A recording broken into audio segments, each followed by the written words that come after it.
ഇന്നൊരു കഥ പറയട്ടെ. ഞങ്ങളുടെ ഗ്രാമദേവത കൂടിയായ അരയൻകാവിൽ അമ്മയുടെ തിരുനടയിലുള്ള ഒരു നക്ഷത്ര ഉദ്യാനത്തെപ്പറ്റി. ആ കഥ കേൾക്കുന്നതിന് മുമ്പേ അരയൻകാവിൽ അമ്മയുടെ ചില ഐതിഹ്യങ്ങളെപ്പറ്റിയും പൂജകളെപ്പറ്റിയും ഒക്കെ ഒന്ന് കേട്ടാലോ. എൻ്റെയൊക്കെ ചെറുപ്പകാലം മുതലേ തന്നെ ഈ അരയൻകാവിനെ അറിഞ്ഞു തുടങ്ങുന്നതിനോടൊപ്പം തന്നെ അറിയുന്നതാണ് അരയൻകാവിൽ അമ്മയും ഈ ക്ഷേത്രവും ഈ പൂരപ്പറമ്പും ഈ പരിസരവുമെല്ലാം. അതുകൊണ്ട് തന്നെ എൻ്റെ ജീവശ്വാസത്തോളം തന്നെ പ്രാധാന്യമുണ്ട് ഈ അരയൻകാവ് ഭഗവതി ക്ഷേത്രത്തിന്. ഭഗവതി ക്ഷേത്രത്തിനെ പറ്റി സംസാരിക്കുന്നത് പോലും വളരെ സന്തോഷമുള്ള കാര്യമാണ്. നമ്മൾ ജീവിക്കുന്ന ഈ രാജ്യത്ത് സനാതന ധർമ്മ വിശ്വാസമനുസരിച്ച് ഒരുപാട് രീതിയിലുള്ള ആരാധനകൾ നടന്നു വരുന്നുണ്ട്. അതിൽ പ്രധാനമാണ് ശാക്തേയപരമായ പൂജകൾ. അതിൽ വിശിഷ്യ ഭഗവതി പൂജകളും നടന്നു വരുന്നു. പണ്ടുകാലത്ത് എല്ലായിടത്തും തന്നെ ഗോത്രവർഗ ആരാധനകളായിരുന്നു. നമ്മുടെ ധർമ്മം എത്രയാണ് സ്ത്രീകൾക്കുള്ള പ്രാധാന്യം നൽകുന്നത് എന്നുള്ളത് ഇത്തരം ഭഗവതി ദേവി പൂജകളിൽ നിന്ന് തന്നെ നമുക്ക് മനസ്സിലാക്കാം. നമ്മുടെ നാട്ടിലുള്ള ആബാലവൃദ്ധം ജനങ്ങളും സ്ത്രീ പുരുഷ ഭേദമന്യേ ഒരു സ്ത്രീയായ ഭഗവതിയുടെ മുമ്പിൽ വന്ന് കൈ കുമ്പിട്ട് പ്രാർത്ഥിക്കുമ്പോൾ, ദേവിയുടെ നടയിൽ നിന്ന് പ്രാർത്ഥിക്കുമ്പോൾ അവിടെ ഒരിക്കലും പുരുഷനെന്ന മേൽക്കോയ്മയോ താനെന്ന അഹംഭാവമോ ആർക്കും ഉണ്ടാകുന്നില്ല എന്നുള്ളതാണ് ഇത്തരം ദേവീ പൂജകളിൽ നിന്നും ഞാൻ മനസ്സിലാക്കുന്ന വലിയൊരു പാഠം. അരയൻകാവ് ഭഗവതി ക്ഷേത്രം ഉണ്ടായതിനെപ്പറ്റിയും വളരെ വിശദമായൊരു ഐതിഹ്യം തന്നെ നിലവിലുണ്ട്. വളരെ പണ്ട്, അതായത് ഒരുപാട് കൊല്ലങ്ങൾക്ക് മുമ്പ്, ഈ സ്ഥലം മുഴുവനും പുതുവാമന ഇല്ലത്തിൻ്റേതായിരുന്നു. ഇവിടെ ഉണ്ടായിരുന്ന കുറ്റിക്കാടുകളിലും മറ്റും വിറക് ശേഖരിക്കാനെത്തിയ അരയ സ്ത്രീകൾ അവരുടെ അരിവാൾ കൊണ്ട് ഒരു ശിലയിൽ നിന്നും രക്തം വരികയും അത് കണ്ട് പേടിച്ച് പുതുവാമന ഇല്ലത്തിലെ കാരണവന്മാരെ അറിയിക്കുകയും ചെയ്തു. അന്ന് ആ ശില കണ്ടെത്തിയ അതേ സ്ഥലത്ത് തന്നെയാണ് ഇന്നീ കാണുന്ന ക്ഷേത്രം പണിതുയർത്തിയതും പൂജകൾ ചെയ്യുന്നതും. ഇന്നിപ്പോൾ ഈ ഗ്രാമത്തിലെ എല്ലാ ആളുകൾക്കും അനുഗ്രഹം ചൊരിഞ്ഞ് ഒരു വലിയ ശക്തിയായി നിലകൊള്ളുകയാണ് അരയൻകാവിൽ അമ്മ. ഇന്ന് വർഷത്തിൽ 2 വലിയ ആഘോഷങ്ങളാണ് ഇവിടെ നടക്കുക. ഒന്ന് മീനമാസത്തിലെ പൂരത്തോടനുബന്ധിച്ച് പൂരമഹോത്സവവും മേടമാസത്തിലെ 10-ാം ഉദയത്തിന് നടത്തുന്ന 10-ാം ഉദയ മഹോത്സവമാണത്. മീനമാസത്തിൽ പുണർദം, പൂയം, ആയില്യം, മകം, പൂരം എന്നീ 5 ദിവസങ്ങളിലാണ് പൂരം നടക്കുകയെങ്കിൽ 10-ാം ഉദയത്തിൽ 6 ദിവസങ്ങളിലാണ് ഇവിടെ കൊടി കയറുന്ന ഉത്സവം നടക്കുന്നത്. ഈ ക്ഷേത്രത്തിൻ്റെ മറ്റൊരു പ്രത്യേകത എന്തെന്നാൽ 1936 കേരളത്തിലെ ക്ഷേത്രപ്രവേശന വിളംബരം നടന്നത്. എന്നാൽ അതിനും എത്രയോ വർഷങ്ങൾക്ക് മുമ്പ് തന്നെ അരയൻകാവ് ഭഗവതിയുടെ തിരുനട എല്ലാ വിഭാഗം ജനങ്ങൾക്കുമായി തുറന്നിട്ടിരുന്നു എന്നത് തന്നെയാണ്. 1998 ഇന്ന് നമ്മൾ കാണുന്ന ധ്വജപ്രതിഷ്ഠ ഇവിടെ നടത്തുന്നത്. വർഷത്തിൽ 2 തവണ നടത്തുന്ന ചാന്താട്ടവും ഇവിടെ വളരെയധികം പ്രാധാന്യമുള്ളതാണ്. 10-ാം ഉദയത്തിനും വൃശ്ചിക മാസത്തിലെ തൃക്കാർത്തികയ്ക്കുമാണ് ദാരു ശില്പത്തിൽ ചാന്താട്ടം നടത്തുക.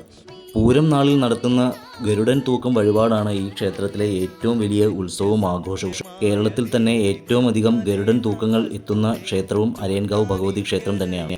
ദാരിക നിഗ്രഹത്തിന് ശേഷം അത്യധികമായ വിശപ്പും ദാഹവും വേതാളത്തിന് വന്നപ്പോൾ ആ കാര്യം ദേവിയോട് അറിയിച്ചതിന് പ്രകാരം ഇനി ഈ യുദ്ധ സന്നിധിയിലേക്ക് എത്തിച്ചേരുന്ന ഏത് ജീവനെയും തനിക്ക് ഭക്ഷിക്കാമെന്നുള്ള വരം നൽകുകയും ചെയ്തു.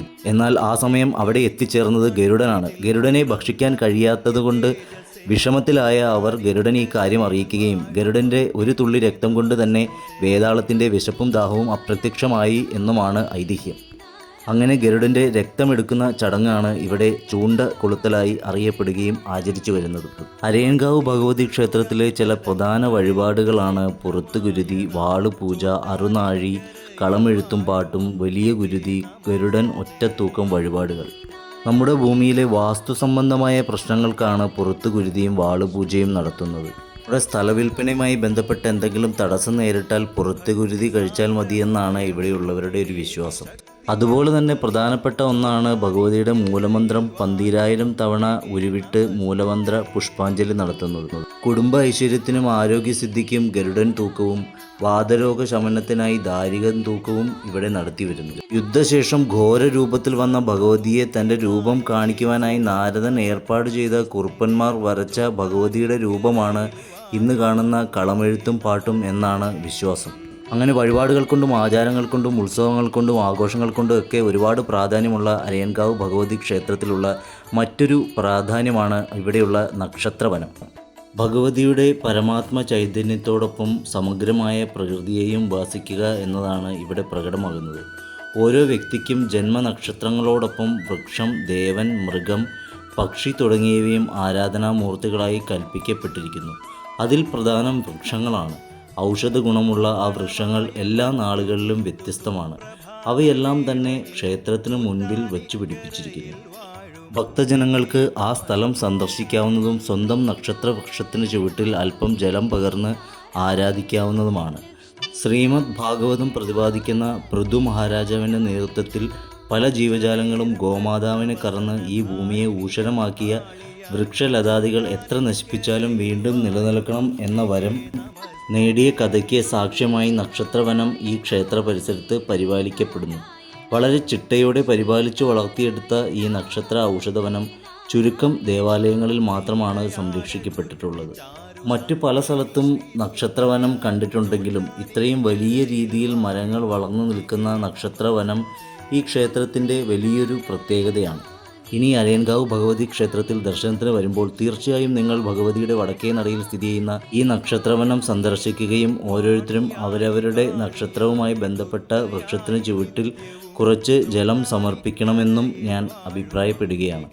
എറണാകുളം ജില്ലയിലെ ആമ്പല്ലൂർ പഞ്ചായത്തിലെ അരയൻകാവിൽ സ്ഥിതി ചെയ്യുന്ന ഈ അരയൻകാവ് ഭഗവതി ക്ഷേത്രത്തിലെത്തുന്ന എല്ലാ ഭക്തജനങ്ങളെയും അരയൻകാവിൽ ഭഗവതി എല്ലാ ഐശ്വര്യവും അനുഗ്രഹവും നൽകി അനുഗ്രഹിക്കട്ടെ എന്ന് പ്രാർത്ഥിച്ചുകൊണ്ട് മറ്റൊരു വീഡിയോയുമായി വീണ്ടും കാണാമെന്ന ശുഭാപ്തി വിശ്വാസത്തോടെ എല്ലാവർക്കും നമസ്കാരം.